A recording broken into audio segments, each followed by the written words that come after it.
Hello everybody. What I wanted to start talking about now is we're going to try to start offering stoneware to go. We're going to start with mugs. We've got tons and tons of colors, so I thought to simplify it, it might be easier if we just had a couple of color options.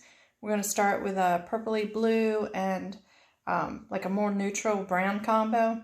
And how this will work, you would pick the mug that you would want. We'll have multiple shapes.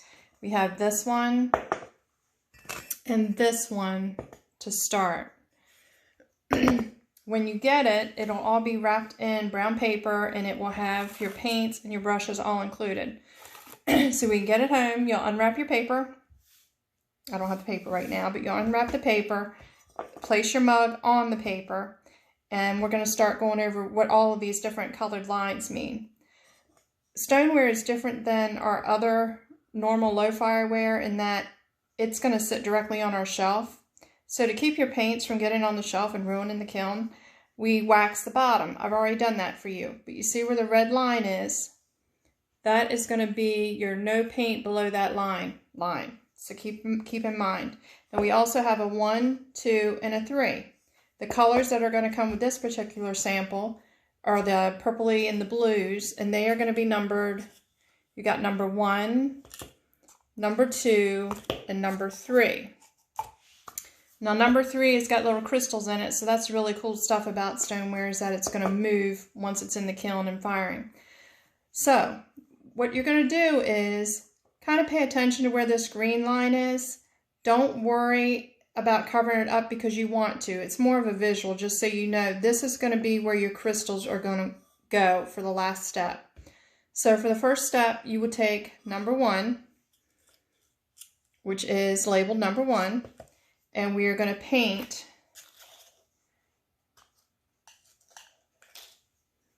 with this all the way to that middle line. And you see you're covering up the green, and you want to. You also are going to paint on the inside completely. Now with these colors, we want 2 coats, no more, no less. More colors will tend to run even more, and that can cause problems in the kiln, and again, we don't want that to happen. Now you'll notice on the handle, it's also got the black line, which is your center point, and it's got the green. This again is where the crystals are going to go, and don't worry, that is going to be covered up, so you want to be sure to paint right up. Your top color, number 1 color, is going to go right to that black line.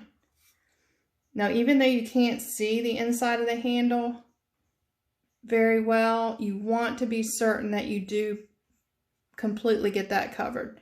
The other way stoneware is different. I mean, it is more durable. It's dishwasher oven safe, whereas our normal earthenware pieces are food safe. You just can't put them in the dishwasher or the microwave. These are a little more durable, but the colors do move more. So I kind of think it gives it more of like a, I don't know, like an artsy look. I love them. And of course I love purple. So the first sample is going to have some purple on it. But we're going to go ahead and do this, and the inside 2 full coats. And then I'll check back with you in just a minute. Another thing I want to tell you, you can see the first coat has dried already, so you're ready for your second coat. You don't want to put wet paint over wet paint, but you're going to find that this paint dries super fast, kind of like most of our paints do. So it's probably not a bad, I haven't done it, but you can paint this top half with the number 1 color, paint your inside 1 coat with the number 1 color. By that time, your outside should be dry enough you can go back and put your second coat with the number 1 color towards the top, and then you can finish it off by going back and doing your second coat inside. And once that is done, then we'll move on to the second color. I'll check back with you. Okay, we've got 2 coats of the number 1 color applied to the top and the inside. You can see it's just been a few minutes, and it's really drying fast. So you're going to go ahead and wash your brush out.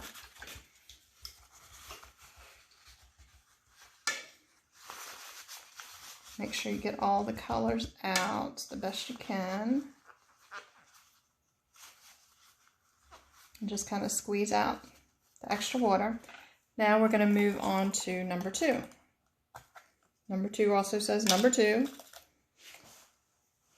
And we are going to start painting the lower half. Same thing. Now we're going to cover up again. We're going to cover up this purple line, but don't worry, that was just more a visual.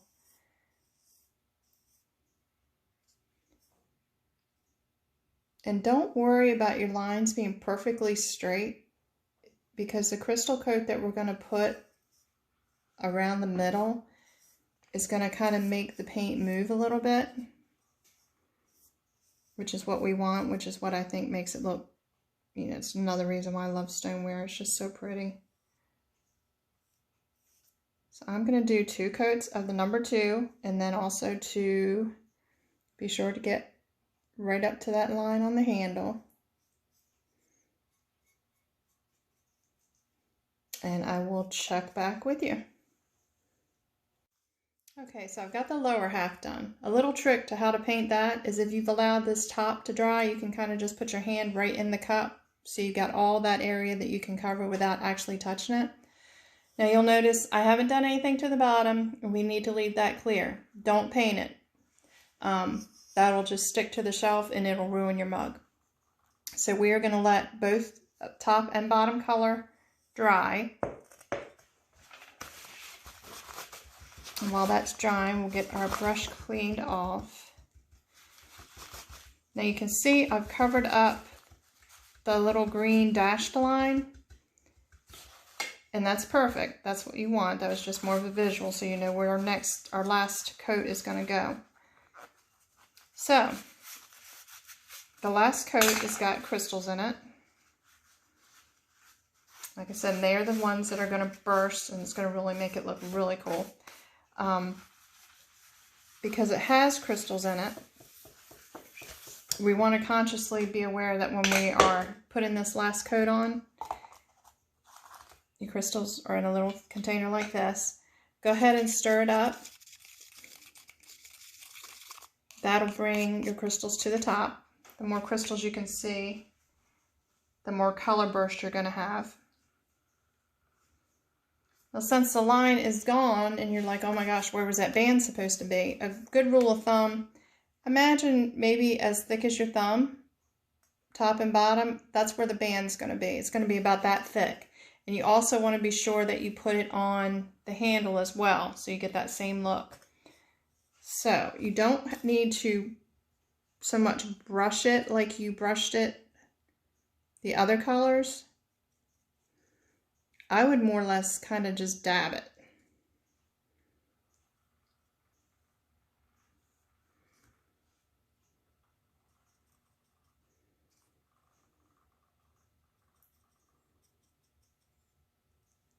That will allow your crystals to stick.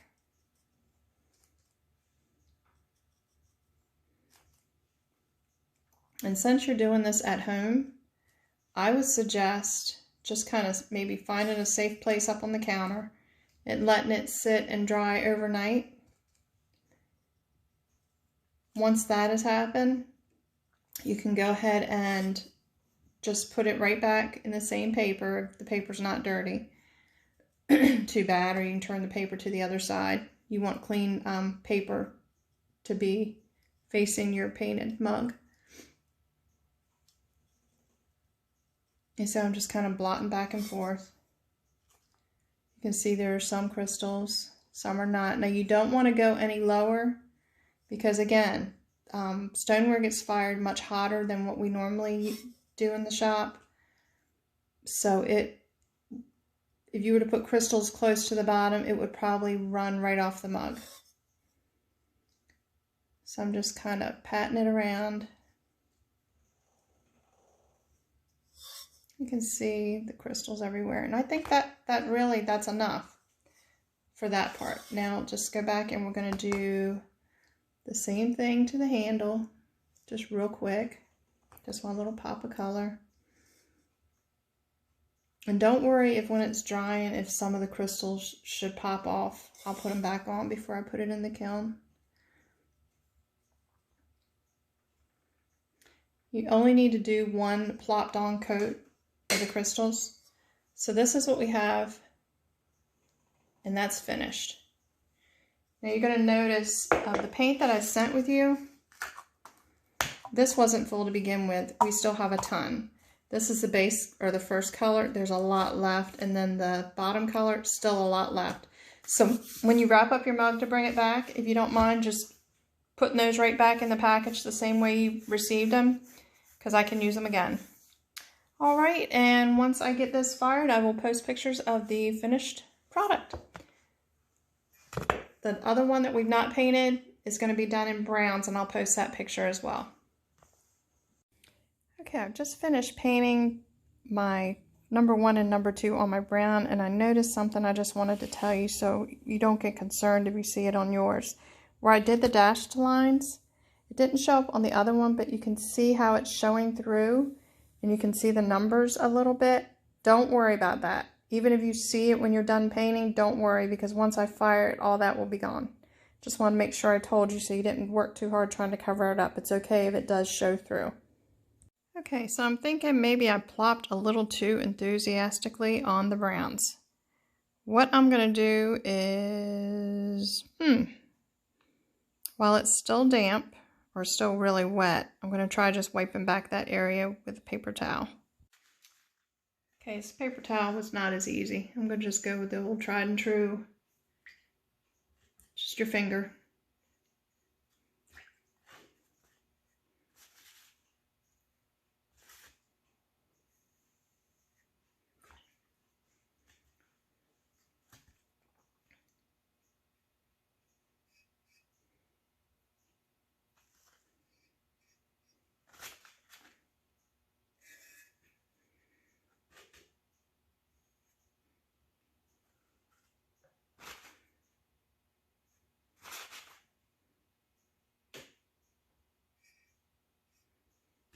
You can see where I rubbed it too hard.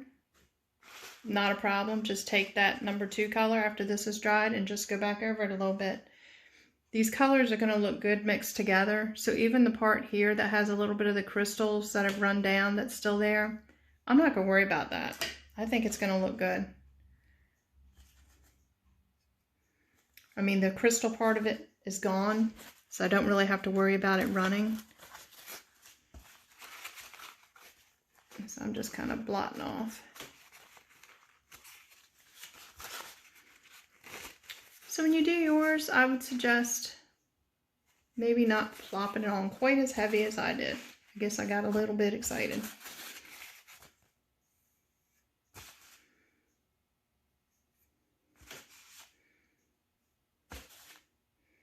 I think a lot has to do too with how thick the glaze is that you're using, the crystal glazes.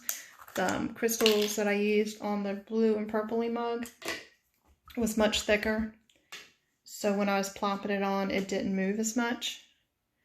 So now I'm going to just take this number 2.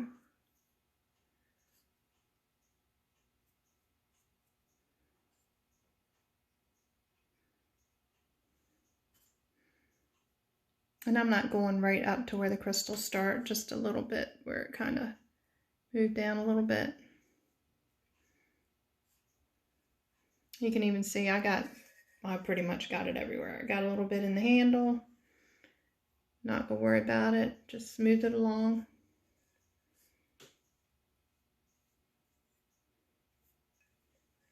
Okay. So let's see what that looks like. You can see there's no straight lines, and I'm okay with it.